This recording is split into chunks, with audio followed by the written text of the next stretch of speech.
So I guess, sorry, excuse me, my internet got cut out for a moment.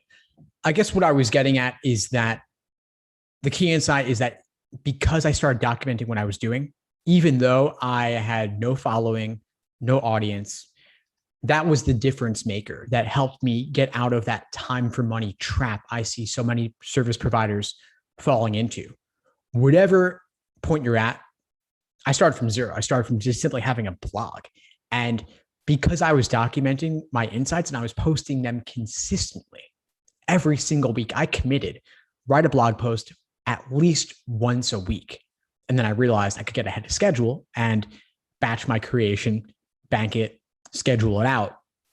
That allowed me to be consistent with my audience without necessarily needing to be on a treadmill where I had to always be last minute creating something, getting it done the night before. So I could appear consistent publicly without necessarily being consistent on my end. But I was still documenting every insight I had, every question I answered over email. I'd make it a blog post or I'd draft it somewhere, save it somewhere, have an idea file. And so I'd always have those ideas captured and then release them. Now I do videos. Video is my preference now. And so now when I have a thought, I'll just make a short video documenting it, upload it, it's going out. Every single thought gets documented. And then later it can be mixed from text format to video or video to text, whatever your preference. Doesn't really matter. I like video best because I think it has the maximum repurpose value, but you can also go other directions as well and still get tremendous value out of what you're doing. So if you're a service provider, document what you're doing, document what you're telling people.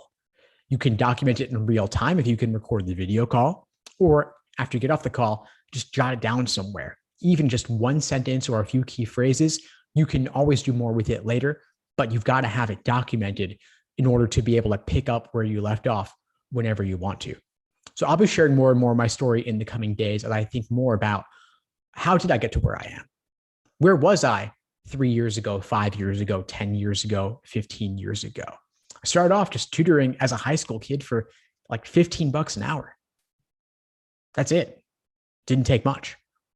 And then once I got to college and I started teaching the LSAT, that's when I started really narrowing in specifically and started documenting what I was doing. But wherever you're at, there's always room to go up from there. So